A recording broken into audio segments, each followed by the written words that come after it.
자, 그러면요. 이번에는 그 세월호 참사 당시에 유족들의 법률 대리인을 맡으셨죠. 세월호 변호사란 뭐 이름으로도 불리고 계시죠. 더불어민주당의 박주민 의원을 전화로 연결해서 이야기 계속 이어가 보도록 하겠습니다. 변호사님 안녕하십니까? 네, 안녕하십니까. 네, 지금 뭐 의원이시잖아요. 예. 네. 근데 그 당시에 세월호 유가족분들 심정을 조금 전에 좀 들어봤는데요. 네. 이게 지금 그 수장에 대한 그런 이야기가 그 뭐 어제 좀 많이 언급이 되고 그랬었는데요. 이 사안을 어떻게 좀 들으셨고 또 이게 뭐 기무사가 과연 할 수 있는 일인가 뭐 이런 부분에 대해서도 좀 언급을 해주신다면요.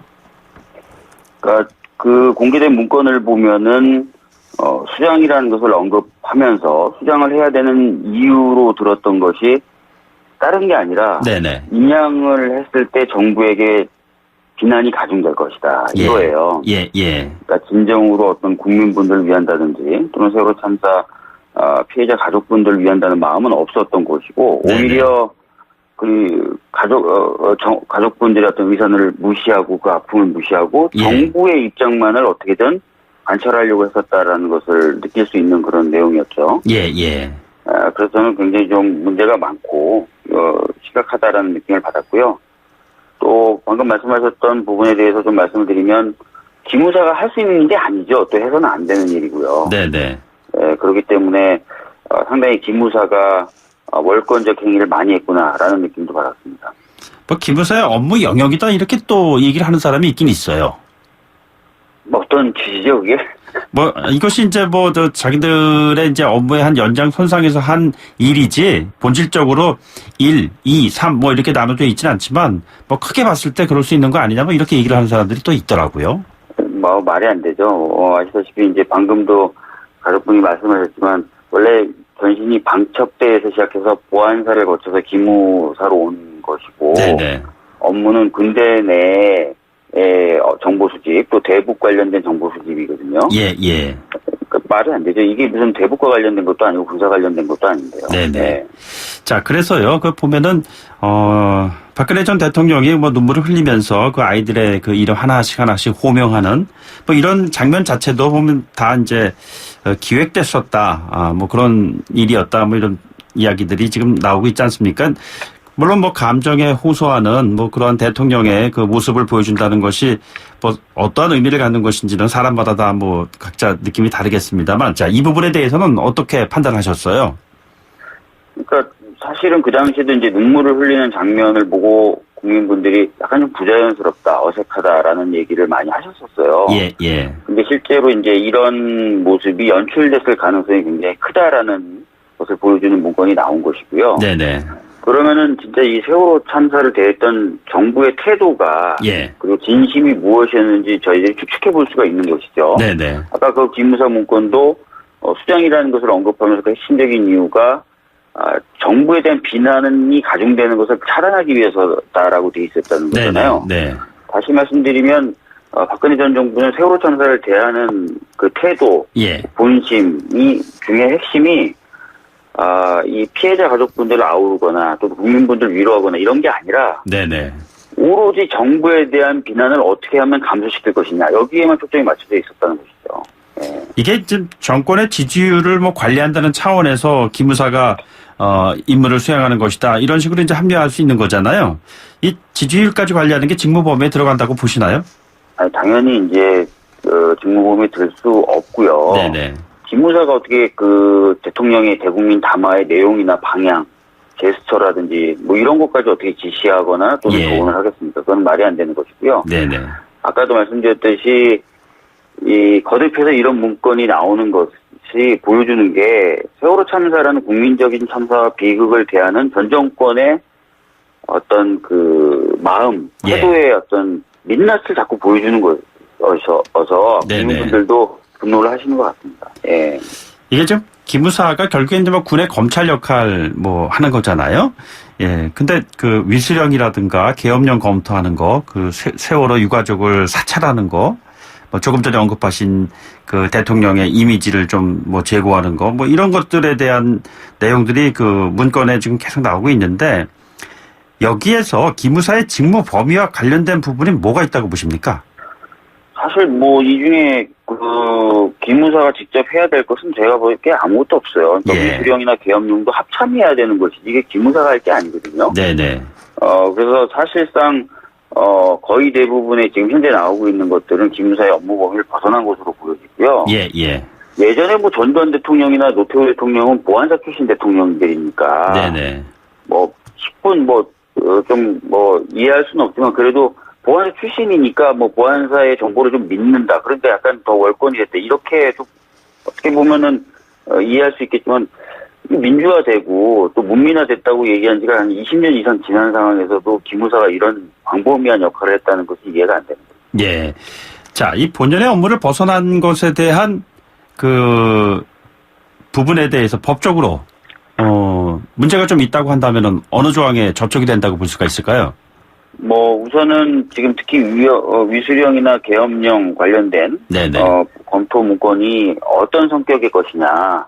한간에서는 이게 단순한 검토 문건이다라고 얘기를 하기도 하고 다른 네네. 한편에서는 구체적인 실행 계획이기도 하다라고 얘기도 하고 있어요. 그래서 예, 예. 이게 이제 어느 정도 수준의 것이냐에 대해서 조사하고 수사가 좀 돼야 되는데요. 네네.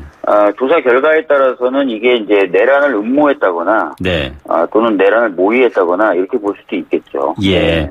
내란을 음모했다거나 모의했다거나 볼 수도 있다라고 하는 그러한 지적에 대해서 좀 반대의 입장이겠습니다만 예를 들자면은 한국당 같은 경우에는 탄핵이 기각됐다면 시위가 더 격해질 수도 있었다. 비상조치를 검토한 것이다. 군이요. 예. 군대가 비상사태 대비하는 조직 아니냐. 오히려 기무사가 최악 상황을 대비하지 않는다면 직무유기 아니겠느냐. 이런 얘기들을 하고 있어요. 어떻게 보시는지요?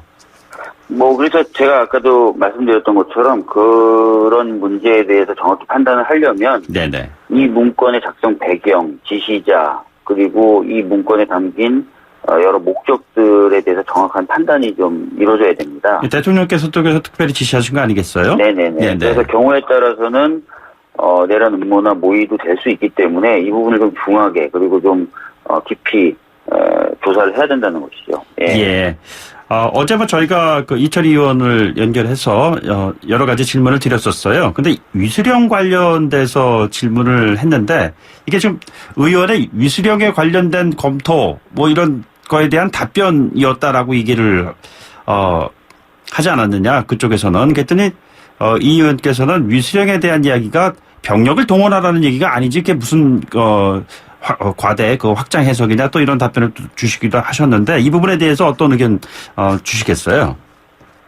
저도 어제 이제 이철희 의원이 하는 이야기를 좀 들었는데요. 네, 그러니까 네. 이철희 의원의 질문 취지와는 전혀 상관없는 내용의 문건이라는 거지 않습니까? 예, 예. 그리고 본인이 질문했던 부분에 대해서는 정식적 그리고 공식적 경로를 통해서 이미 답변을 받았고 네네. 답변을 받은 내용과도 또 역시 상이한 내용의 문건이다라고 지금 얘기를 하고 있어서 예, 예. 지금 이철희 의원의 질문에 따라서 또는 질문을 대비하기 위해서 만들어진 문건이라고 보기 좀 어려워 보입니다. 이게 아무튼 특별수사단이 꾸려져서요. 이제 일정 기간 동안 수사를 하게 되지 않겠습니까? 네네. 국방부판 특검이다 이런 얘기도 나오는데요. 이번 조사의 핵심은 뭐라고 봐야 할까요? 그럼? 아까 말씀드렸던 것처럼 이 문건이 만들어진 배경, 네. 이 문건을 만들려고 지시했던 사람, 네. 그다음에 이 문건에 담긴 목적이라든지 이런 부분들이 좀 밝혀져야 됩니다. 예, 예. 예. 연관된 얘기입니다만 송영무 장관이 지난 3월 보고받고도 별다른 조치를 취하지 않았다. 이 부분에 대해서는 어떻게 생각하고 계시는지요? 이 부분에 대해서도 역시 조사는 이루어져야 된다고 봅니다. 진짜 그랬는지 아니면은 그렇지 않았는지. 네네. 또 그랬다면은 그 이유는 무엇인지 등등등에 대해서 조사를 좀 해야만 정확한 말씀을 좀 드릴 수 있을 것 같습니다. 네. 사람에 대한 문제인데 결국에는 그때 당시에 문건 작성에 참여했던 사람들이 지금 현재에도 군에서 있는 분들이 있지 않겠어요? 네. 예를 들자면 그러한 사람들에 대한 조사도 아주 광범위하게 다 이루어져야 한다고 이렇게 보시는 거죠?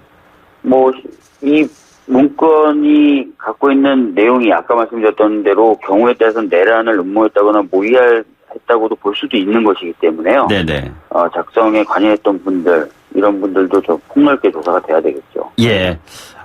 역대 정권에서 기무사 문제는 늘 개혁의 대상으로서 언급되곤 했습니다만 여전히 개혁이 되지 않았고 그 같은 상황에서 이번에 일이 펼쳐졌다 이렇게 보는 사람들이 많은 것 같은데 이번 기회에요. 기무사를 대상으로 한 개혁 어떠한 방식으로 어떻게 추진되어야 한다고 보시는지요?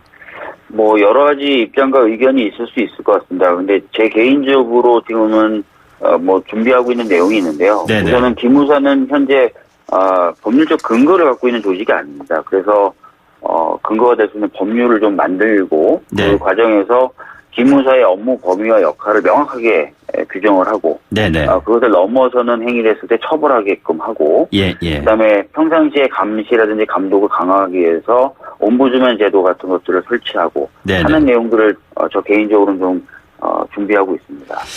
개인적으로 준비하고 계시는 건데 옴부즈맨 제도 같은 것에 예를 들어서 포함되는 그런 사람들은 어떤 분들이 거기에 포함이 될까요? 아무래도 이제 민간 전문인을 현재는 상정하고 있습니다. 네네.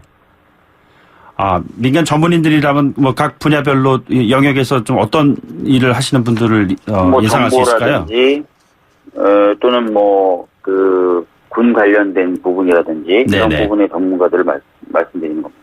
예. 연결을 좀 오늘 하신 김에요. 최근에 뭐 법원 행정처 문제가 좀 많이 있지 않습니까? 네, 그때 네. 당시에 그 야당 분석을 했던 그 자료에 보면은 그 의원님도 포함돼 있잖아요. 보면 개헌특위 자문위원회에 포함되지 못하도록 해야 된다. 뭐 이런 얘기가 네네. 있었는데 이런 소식 접하시고 느낌이 어떠셨어요? 뭐 사실 지금까지 뭐 법원은 블랙리스트라는 게 없었다. 뭐 이런 말을 많이 했었는데 아예 네네. 이 문건에는 블랙리스트란 단어 자체가 적시돼 있다 그러더라고요. 예. 그리고 단순히 법원 내부에서 그런 리스트를 정리하는 게 아니라 그렇게 정리된 리스트를 적극적으로 퍼뜨려라, 널리 퍼뜨려라 이렇게 돼 있다고 그러더라고요. 네네. 따라서 이 문건의 존재로 인해서 지금까지 법원이 했던 여러 가지 변명들이 사실이 아니다라고 좀 드러난 것 같고요. 예. 그렇기 때문에 보다 더 강하게 그리고 제대로 진상규명 작업이 진행돼야 된다고 그렇게 생각했습니다. 예. 알겠습니다. 자, 의원님 오늘 말씀 여기까지 듣죠. 고맙습니다. 예, 감사합니다. 네, 지금까지 더불어민주당의 박주민 의원이었습니다.